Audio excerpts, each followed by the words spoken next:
Good morning, student. I am Bamaram and English grammar composition के इस जो है टॉपिक में आप सभी का हार्दिक स्वागत है। आज मैं आपके सामने लेकर आया हूँ tense. As everybody knows that by speaking English language हमें अंग्रेजी बोलने के लिए एक महत्वपूर्ण आज का टॉपिक है। और यदि आपने हमारे चैनल को अभी तक सब्सक्राइब नहीं किया है तो पहले हमारे चैनल को सब्सक्राइब करना ना भूलें और बेल आइकन पर क्लिक करें ताकि आने वाले जो वीडियो है आप तक पहुंच सके। शुरुआत करेंगे हम प्रोनाउन टेबल से। सर्वनाम सारणी। Pronoun table. सर्वनाम वे शब्द है जो नाउन की जगह इस्तेमाल किए जाते हैं। इसमें सब्जेक्ट है आई यानी मैं या मैंने, वी यानी हम या हमने, यू यानी तुम या तुमने, ही वह या उसने, सी यानी वह या उसने। ही का प्रयोग पुरुष के लिए और सी का प्रयोग जो है स्त्री लिंग के लिए यानी फेमिनिन जेंडर के लिए होता है। इट निर्जीव चीजों के लिए होता है। इट यानी यह या इसने और दे यानी वे या उन्होंने। इसको याद करने का हमारे पास तरीका है विदेशी, विदेशी, आयु, हीट। इस तरह से हम सब्जेक्ट को याद कर सकते हैं। ऑब्जेक्ट है मी यानी मुझे या मुझको, अस हमें या हमको, यू तुम्हें या तुमको, हिम उसे या उसको, हर उसे या उसको, इट इसे या इसको, देम उन्हें या उनको। याद करने का तरीका है miss you, him her, hammer यानी हथौड़ा, हिम हर, देम इट। ऐसे ऑब्जेक्ट याद कर सकते हैं। सब्जेक्ट हमेशा मुख्य क्रिया से पहले आते हैं और ऑब्जेक्ट मुख्य क्रिया के बाद आते हैं। पोजीशन जो है वो मुख्य क्रिया से पहले या बाद कभी भी लगा सकते हैं। माई यानी मेरा, मेरी, मेरे, आवर यानी हमारा, हमारी, हमारे, योर यानी तुम्हारा, तुम्हारी, तुम्हारे, हिज यानी उसका, उसकी, उसके, हर यानी उसका, उसकी, उसके, इट्स यानी इसका, इसकी, इसके, देयर यानी उनका, उनकी, उनके। रिफ्लेक्सिव केस निजवाचक ये ऑब्जेक्ट के बाद लगे जाते हैं। माई सेल्फ यानी स्वयं, आवर सेल्फ यानी स्वयं, योर सेल्फ यानी स्वयं, हिमसेल्फ यानी स्वयं, हर सेल्फ यानी स्वयं, इट सेल्फ यानी स्वयं और डैम सेल्फ यानी स्वयं। जैसे कर्ता अगर आई है तो स्वयं की स्पेलिंग हम लिखेंगे माई सेल्फ। अगर कर्ता वी है, सब्जेक्ट वी है तो हम स्वयं की स्पेलिंग लिखेंगे आवर सेल्फ। अगर सब्जेक्ट यू है तो स्वयं की स्पेलिंग लिखेंगे योर सेल्फ। अगर सब्जेक्ट ही है तो स्वयं की स्पेलिंग लिखेंगे हिमसेल्फ। अब अगर सब्जेक्ट सी है तो लिखेंगे हम स्वयं की स्पेलिंग हर सेल्फ। अगर सब्जेक्ट इट है तो स्वयं की स्पेलिंग लिखेंगे इट सेल्फ और सब्जेक्ट दे है तो स्वयं के स्पेलिंग लिखेंगे देम सेल्व्स। तो सब प्रोनाउन टेबल में हम देखेंगे सब्जेक्ट, ऑब्जेक्ट, पोजीशन और reflexive case. I, me, my, myself, we, us, our, ourselves, you, your self, he, him, his, himself, she, her, herself, its, itself, they, them, their, themselves। इस प्रकार से हम याद करेंगे। ये थी pronoun table. Pronoun table के बाद जो है अंग्रेजी के सेंटेंस बनाने के लिए हमें WH वर्ड की जो क्वालिटी है उसको सीखना पड़ता है। तो WH वर्ड हमारे सामने है इस प्रकार से। सबसे पहला WH वर्ड हमारे सामने है हु यानी कौन या किसने। नेक्स्ट है विच, कौन सा, कौन सी, कौन से। हुम, WHOM, हुम यानी किसे या किसको। वॉट, WHAT, वॉट यानी क्या। हुज, WHOSE, हुज यानी किसका, किसकी, किसके। वैन, WHEN, वैन यानी कब। वाई, WHY, वाई यानी क्यों या किस कारण, ये कारण बताने के लिए प्रयोग करते हैं। WHERE, वेर यानी कहाँ। WHATTIME वॉट टाइम यानी कितने बजे। With whom WITHWHOM with whom यानी किसके साथ। From where FROMWHERE from where यानी कहाँ से। HOW हाउ यानी कैसे। HOWMUCH हाउ मच यानी कितना कितनी कितने। ये मात्रा नाप या तोल बताने के लिए प्रयोग करते हैं। How many HOWMANY how many यानी कितना कितनी कितने। ये संख्या ज्ञात करने के लिए प्रयोग करते हैं। How far HOWFAR how far यानी कितनी दूर। How long HOWLONG how long यानी कब तक कब से या कितनी दूर कितनी देर। How often HOWOFTEN how often यानी कितनी बार। How old HOWOLD how old यानी कितनी उम्र। अब हु का प्रयोग हमें कर्ता जानने के लिए करते हैं, सब्जेक्ट का पता लगाने के लिए, विच विकल्प जानने के लिए, हुम ऑब्जेक्ट जानने के लिए, वॉट किसी वस्तु या निर्जीव चीज का नाम जानने के लिए, हुज किसी चीज पर किसका अधिकार है ये जानने के लिए, व्हेन समय जानने के लिए, वाई कारण जानने के लिए, वेयर स्थान का नाम जानने के लिए, वॉट टाइम समय जानने के लिए, विद हुम किसी का साथ जानने के लिए, फ्रॉम वेयर किसी जगह जहां से हम आए हैं उस जगह का नाम जानने के लिए, हाउ विधि ढंग या तरीका जानने के लिए, हाउ मच मात्रा जानने के लिए, हाउ मैनी संख्या जानने के लिए, हाउ फार दूरी जानने के लिए, हाउ लॉन्ग समय अवधि जानने के लिए, हाउ ऑफन बारंबारता जानने के लिए, हाउ ओल्ड उम्र जानने के लिए। उसके बाद हमारे सामने है सेंटेंस बिल्डिंग। हम वाक्य निर्माण करना सीखेंगे इस टॉपिक में। सबसे पहले हमारे सामने जो है प्रेजेंट इंडेफिनिट टेंस। जैसा कि हम सभी जानते हैं प्रेजेंट इंडेफिनिट टेंस की हिंदी पहचान होती है ता है, ती है, ते है, ता हूं, ती हूं आदि। और हेल्पिंग वर्ब होती है डू डच। डू डच का प्रयोग उस समय होता है जब वाक्य में नॉट या क्वेश्चन मार्क हो। अगर वाक्य में नॉट या क्वेश्चन मार्क नहीं होगा तो हम डू या डच का यूज नहीं करेंगे। डच का प्रयोग ही, सी, इट और एक वचन कर्ता के लिए होता है, जबकि डू का प्रयोग आई, यू, वी, दे और बहुवचन कर्ता के लिए होता है।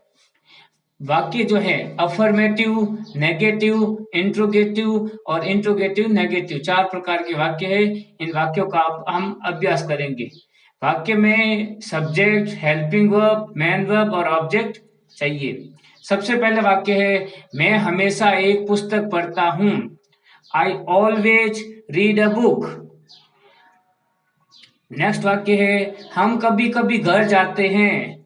We sometimes go home.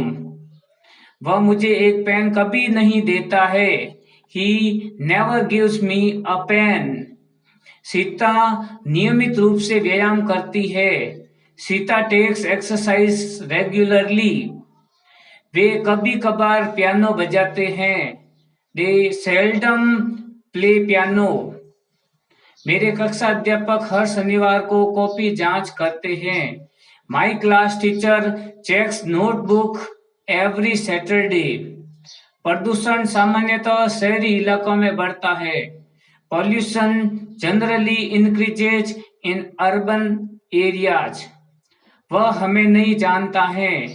He does not know us। इसमें ये पीले अक्षरों में जो सेलेक्ट किए गए शब्द है always, daily, never, regularly, seldom, every plus time, generally, ये पहचानिक शब्द है प्रेजेंट इंडेफिनिट टेंस के। आगे क्या वह एक पत्र लिखती है। Does she write a letter. क्या मुकेश उन्हें हिंदी सिखाता है। Does Mukesh teach them Hindi. सुबह जल्दी कौन उठता है। कौन WH वर्ड है जो हमने पहले पढ़ चुके हैं। Who gets up early in the morning. Present indefinite और पास्ट इंडेफिनेट में हु आने पर हेल्पिंग वर्ब नहीं लगाते हैं। वाक्य निर्माण के लिए हमने सूत्र देखे। सकारात्मक वाक्य के लिए subject, helping verb, main verb, object. नकारात्मक वाक्य में नॉट तीसरे स्थान पर। वाक्य प्रश्नवाचक बनाने के लिए हेल्पिंग वर्ब को आगे ले लेते हैं। वे जयपुर कब जाते हैं? कब WH वर्ड है। WH वर्ड हमेशा वाक्य के शुरुआत में आता है। When do they go to Jaipur? और हम WH वर्ड के बाद हेल्पिंग वर्ब लगाएंगे, डू या डज। तुम इस गीत को क्यों नहीं गाते हो? Why do you not sing this song? Radha कहाँ खेलती है? कहाँ? WH वर्ड है। Where राधा एक वचन है तो डज लगाएंगे। Where does Radha play? Krishna कौन सी बांसुरी बजाते हैं? अब 4 WH वर्ड अधूरे होते हैं। विच, हुज, हाउ मच और हाउ मैनी, इनकी जो है इनके साथ अगला जो नाउन है वो इनके साथ रहेगा। जैसे कौन सी बांसुरी, तो which flute does Krishna play. वह किसकी कार चलाता है? किसकी car? Whose car. Does he drive, वह किसकी कार चलाता है। ये था प्रेजेंट इंडेफिनिट टेंस। अब अगला टेंस है, हम वाक्य जो निर्माण है उसके अगली जो प्रोसेसिंग है उसमें हम देखेंगे present continuous tense. Present continuous tense की हिंदी पहचाने। रहा है, रही है, रहे हैं, खड़ा है, बैठा है, हुआ है, हुई है, हुए हैं। इसमें जो हेल्पिंग वर्ब है इज, आर और एम। इज का प्रयोग एक वचन मतलब ही, सी, इट और सिंगुलर नाउन से पूर्व होगा एक वचन के साथ। आर, यू, वी, दे और प्लूरल नाउन के साथ आर का प्रयोग होगा। एम का प्रयोग सिर्फ आई के साथ होगा और इसमें मुख्य क्रिया के पीछे आईएनजी लगाएंगे। वाक्य निर्माण वही है। सकारात्मक SHMO, subject, helping verb, main verb, object. Negative SHNMO, subject, helping verb, not, main verb, object. Interrogative HSMO, helping verb, subject, main verb, object. Interrogative negative HSNMO, helping verb, subject, not, main verb, object. वह अंग्रेजी बोल रही है। She is speaking English now. आजकल तुम क्या कर रहे हो? What are you doing nowadays? हम आज रात सिनेमा देखने जा रहे हैं। यहाँ राम नहीं रात है। हम आज रात सिनेमा देखने जा रहे हैं। We are going to see the cinema tonight. वे इस समय कौन सी कविता लिख रहे हैं? कौन सी अधूरा WH वर्ड है? 4 अधूरे WH वर्ड है। Which, whose, how much, how many. तो अगला सब साथ जुड़ रहेगा। कौन सी कविता? Which poem are they writing at this time. मेरा भाई अभी भी हिंदी सीख रहा है। My brother is still learning Hindi. देखो वे कहाँ जा रहे हैं? देखो, look, where are they going. इन दिनों भयानक महामारी चल रही है। Awful pandemic is running these days. तुम अब घर कैसे जा रहे हो? WH वर्ड कैसे? How are you going home now. WH word के बाद हमेशा हेल्पिंग वर्ब आएगी और जो पीले अक्षरों में लिखे हुए जो शब्द है वो इसके पहचानिक शब्द है। Now, nowadays, tonight, eight this time, at this moment, still और मुख्य क्रिया के पीछे विस्मयादिबोधक चिन्ह, दीज डेज इत्यादि। वे हॉकी नहीं खेल रहे हैं। They are not playing hockey. क्या तुम मुझे एक कलम दे रहे हो? Are you giving me a pen.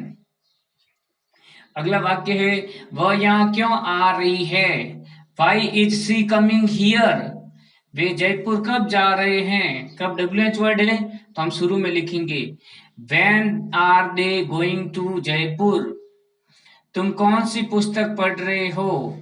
Which book are you reading, कौन दूध पी रहा है, who is taking milk, who हमेशा एक वचन रहता है, इसके साथ हेल्पिंग वर्ब जो है वो एक वचन वाली आएगी।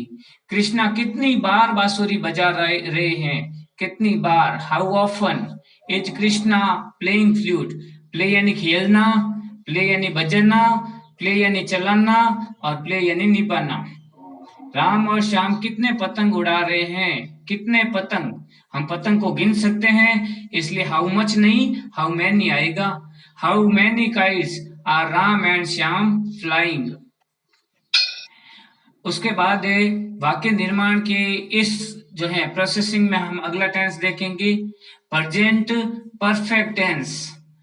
प्रेजेंट परफेक्ट टेंस की हिंदी पहचाने चुका है, चुकी है, चुके हैं, या है, ये है, ये है, आ है, ई है, ए है, मतलब काम जो पूरा हो चुका है। इसकी हेल्पिंग वर्ब है हैज, हैव, HAS, अंत में एस आने पर ही, सी, इट एक वचन कर्ता के साथ, और हैव आई, यू, वी, दे और बहुवचन कर्ता के साथ हम हैव का प्रयोग करेंगे और मुख्य क्रिया की थर्ड फॉर्म प्रयोग करेंगे। उसने अपना गृह कार्य पहले ही कर लिया है। She has already done her homework. तुम अभी अभी कहाँ गए हो। Where have you just gone. क्या तुमने कभी ताजमहल देखा है। Have you ever seen the Taj Mahal. कभी हम जो है हैव यू एवर लगाएंगे, have you ever seen the Taj Mahal. तुमने हाल ही में उसकी घड़ी तोड़ दी है। You have presently broken his watch. Sunil ने यहाँ अभी अभी किसे बुलाया है, किसे, whom है सुनील जस्ट कॉल्ड हियर। उसने हाल ही में कौन सा गीत गाया है, कौन सा, which, whose, how much और how many अधूरे WH वर्ड है, तो कौन सा गीत। which song has he sung lately, lately यानी हाल ही में। क्या तुम मुझसे पहले कहीं मिल चुके हो। Have you seen me anywhere before. वह अभी अभी बाहर गया है। He has just gone out. ये प्रेजेंट परफेक्ट टेंस के पहचान शब्द है already, recently, just, before, presently, lately, somewhere before, anywhere before इत्यादि। क्या उसने अपनी गाय बेच दी है। हैज ही सोल्ड हिज काऊ। क्या तुमने अपना पाठ याद कर लिया है। Have you learned your lesson. क्या मैंने एक चोर नहीं पकड़ा है।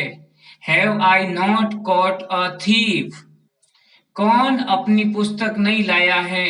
हु एक वचन है इसलिए हैज लगाएंगे। Who has not brought his book. तुम कौन सी पुस्तक पढ़ चुके हो। Which book have you read. Read, red, red third form है इसलिए हम इसको रेड पढ़ेंगे। कृष्णा ने कितनी बार बांसुरी को बजाया है। हाउ ऑफन या हाउ मैनी टाइम भी लिख सकते हैं। How often has Krishna played this flute. मैंने तुम्हारा पत्र नहीं पढ़ा है। I have not read your letter. उसने क्या क्या खाया है। क्या क्या, क्या मतलब व्हाट, हम एल्स लगा देंगे। अब कब कब, व्हेन एल्स, क्यों क्यों, व्हाई एल्स, कहाँ कहाँ, वेयर एल्स, क्या क्या, what else, has she eaten, उसने क्या क्या खाया है, what else has she eaten. इसके बाद हम वाक्य निर्माण जो सेंटेंस बिल्डिंग है, वाक्य निर्माण उसके जो अगला चरण है प्रेजेंट परफेक्ट कॉन्टिन्यूअस टेंस। इसकी हिंदी पहचान है समय से रहा है, समय से रही है, समय से रहे हैं, समय से हुआ है, समय से हुई है, समय से हुए हैं, ता रहा है, ते रही है, ते रहे हैं इत्यादि। हेल्पिंग वर्ब है has been, have been. Has been का प्रयोग ही, सी, इट और सिंगुलर नाउन के साथ, और हैव बीन का प्रयोग आई, यू, वी, दे और प्लूरल नाउन के साथ। इसमें वर्ब की फर्स्ट फॉर्म के पीछे हम आईएनजी लगाएंगे। वाक्य है अब बीन का प्रयोग हमेशा मुख्य क्रिया से तुरंत पहले होगा। वह सुबह से इस गीत को गा रही है। She has been singing this song since morning। हम ऑब्जेक्ट के बाद since और for लगाएंगे। since का प्रयोग Sunday, Monday, Tuesday, Wednesday, Thursday, Friday, Saturday और संडे इनसे पूर्व होगा। और since का प्रयोग होगा मॉर्निंग, इवनिंग, आफ्टरनून इत्यादि से पहले। और since का प्रयोग होगा जनवरी, फरवरी, मार्च, अप्रैल, मई, जून, जुलाई, अगस्त, सितंबर, अक्टूबर, नवंबर और दिसंबर। और सन जैसे 1950, 1950, 1960, 2000, 2019 ऐसे आने पर सिंस लगाएंगे। समर यानी ग्रीष्म ऋतु, विंटर यानी शरद ऋतु, समर यानी ग्रीष्म ऋतु, ऐसे ऋतुएं आने पर भी हम सिंस लगाएंगे। लास्ट, पास्ट से पहले सिंस लगाएंगे। फॉर का प्रयोग होगा जैसे 2 minute, 2 month, 2 year, 2 week, 2 decade, 2 century इत्यादि से पहले। यानी निश्चित समय के लिए सिंस और अनिश्चित समय के लिए फॉर ऑब्जेक्ट के बाद लगाएंगे। तुम 2 बजे से कहाँ जा रहे हो? Where have you been going since 2 o'clock। 2 o'clock, 2 बजे, 3 बजे, 4 बजे इनसे पहले भी हम सिंस लगाएंगे। सिंस यानी से, फॉर यानी बी से। वह अंग्रेजी कब से सीख रहा है? कब से? How long has he been learning English. How long आने पर हम सिंस या फॉर नहीं लगाते हैं। वे फरवरी से कौन सा कार्य कर रहे हैं? विच वर्क, वर्ड नहीं है ये वर्क है। Which work have they been doing since January. वह 4 वर्षों से इस विद्यालय में पढ़ रही है। She has been reading in this school for 4 years। हम जन्म से यहाँ रह रहे हैं। We have been living here since birth.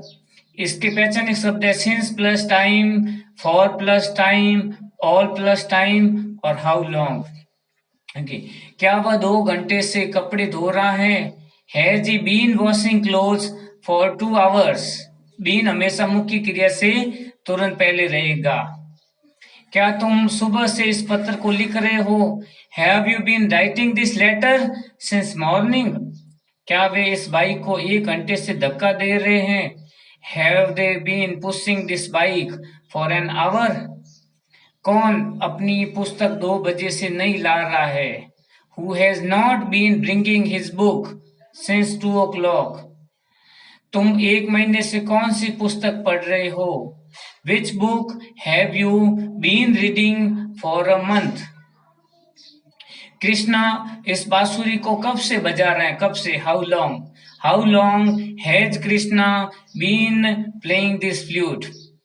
इस तरह से आज का हमारा जो टॉपिक था टेंस, जिसके हमने टेंस के वाक्य निर्माण भी सीखे। तो इंग्लिश के में जो है वाक्य निर्माण के लिए हमें टेंस, उनकी पहचान, प्रोनाउन टेबल और WH वर्ड को याद करना नेसेसरी है। And I want you to subscribe my channel and click on the bell icon. My name is Bamaram. I will see you again in our next video. Goodbye. Thank you all.